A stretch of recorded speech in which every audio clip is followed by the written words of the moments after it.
দুর্গাপুর মহকুমা হাসপাতালে রক্তদান শিবিরে ব্যাপক সাড়া।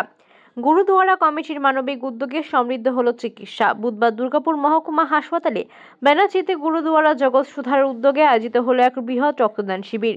সকাল থেকে রক্তদাতাদের উৎসাহী উপস্থিতিতে প্রাণবন্ত হয়ে ওঠে মহকুমা হাসপাতালের 100 শয্যার নতুন ভবন।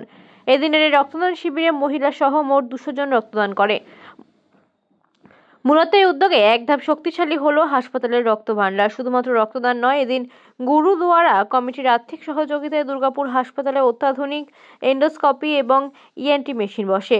অত্যাবশ্যকীয় যন্ত্রপাতি যোগ হওয়াতে হাসপাতালের চিকিৎসা পরিষেবার মান আরও উন্নত হবে বলে মনে করছে চিকিৎসক মহল। আজকে এটা একটা যে মেগা ব্লাড ডোনেশন ক্যাম্প হলো, আমাদের হঠাৎ করে একটু ব্লাডের একটু ক্রাইসিস হয়েছে রাদার। তো আমরা কিছু অর্গানাইজেশনকে বিয়ে করে অনুরোধ করেছিলাম। তো এই গুরুদুয়ারা জগৎ সুধা পাঞ্জাবি কমিউনিটি থেকে আজকে এইটা ব্যবস্থা করেছে। একটা অসাধারণ একটা ব্লাড ডোনেশন ক্যাম্প আপনারা দেখতে পেলেন। কয়েকশো লোক এবং আরও চাইলে আমরা আরও কালেক্ট করতে পারতাম, কিন্তু যেহেতু আমাদের ওই অতদিন রাখার মতো নেই। তবে আপনাদেরকে আর একটা ভালো খবর দিই, যেটা ব্লাড সেপারেশন ইউনিট, যখন আমরা আরও অনেক ব্লাড নিয়ে স্টকে রাখতে পারবো, সেই ইউনিটটা কিন্তু আমাদের রাজ্য সরকারের থেকে আমরা স্যাংশন পেয়ে গেছি। আমাদের মাননীয় মুখ্যমন্ত্রী আমাদের মমতা ব্যানার্জি ওনার স্যাংশন করে দিয়েছেন অলরেডি আমাদের, এবং এবার ওটা কাজ করার যেটুকু গভর্নমেন্ট স্যাংশন হয়ে গেছে, টাকাও স্যাংশন হয়ে গেছে। এবার আমাদের কাজ টেন্ডার করে কাজ শুরু করতে হবে, এবং আই এম ভেরি কনফিডেন্ট যে খুব তাড়াতাড়ি ব্যাপারটা হয়ে যাবে।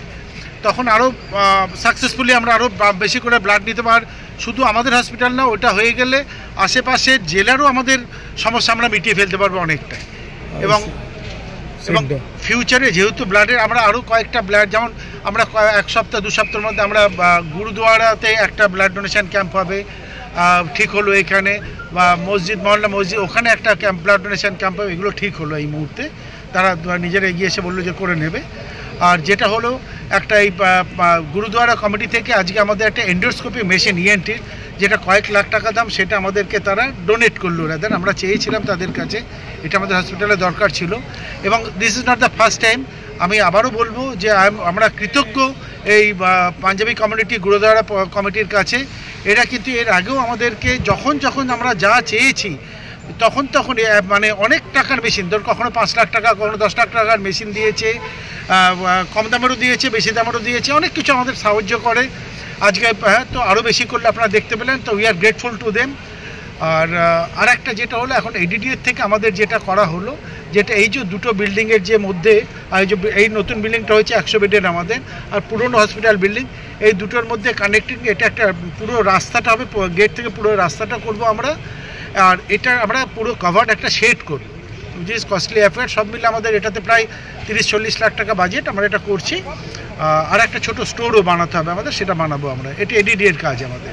এসডিও স্যার বলছেন যে মেডিকেল কলেজ যদি হয় না, এটা এসডিও সাহেব উনি ওনার দিয়েছেন, ডেফিনেটলি ওনার ইচ্ছাটা প্রকাশ করেছেন। তো মেডিকেল কলেজ একটা অন্য ব্যাপার আর কি, এটা আমাদের চিন্তাভাবনার মধ্যে রইল। ডেফিনেটলি উনি আছেন, আমরা ওনার নেতৃত্ব বা ওনার ইচ্ছা অনুসারে আমরা চেষ্টা করবো ডেফিনেটলি করতে। এটা ডিডিএ চেয়ারম্যান সাহেব আছেন, ওনার উদ্যোগে হসপিটালের নতুন বিল্ডিং এবং পুরনো বিল্ডিং দুটোর মধ্যে একটা কানেক্টিং রাস্তা, এবং সেটা মাথার উপরে শেড থাকবে, সেটার উদ্বোধন করা হলো, সেটা কাজ শুরু হবে এবার। এছাড়া রক্তদান শিবির হচ্ছে আজকে একটা, এবং পাঞ্জাবি কমিউনিটির উদ্যোগে একটি এন্ডোস্কোপি মেশিন সিএসআর হিসেবে তারা প্রদান করেছেন, এবং আরও অনেকগুলো ঘোষণা উনি করেছেন। এখানে আমাদের মাননীয় মুখ্যমন্ত্রীর উদ্যোগে ব্লাড কম্পোনেন্ট সেপারেটর ইউনিট যেটা স্যাংশন হয়েছে, সেটাও আগামী দিনে চালু হবে। এবং যে রক্তদান শিবির হয়েছে, আরও অনেক শিবির উনি উদ্যোগ নিয়ে করে থাকেন বিভিন্ন জায়গাতে। তো সবাইকে বলবো, আপনারা আরও বেশি করে রক্তদান করুন, রক্তদান শিবির করুন, এবং সামাজিক কাজে সবাই এগিয়ে আসুন, এবং সরকারি যে প্রতিষ্ঠানগুলি আছে সেখানে সামাজিক উদ্যোগে আরও ভালো কাজ হোক, এটাই আমাদের। আপনি একটা প্রস্তাব রাখলেন মেডিকেল কলেজ, এটা তো আমাদের একটা ইচ্ছা, আমরা সবাই মিলে চেষ্টা করবো যাতে করে আগামী দিনে আমরা করতে পারি। Thank you sir.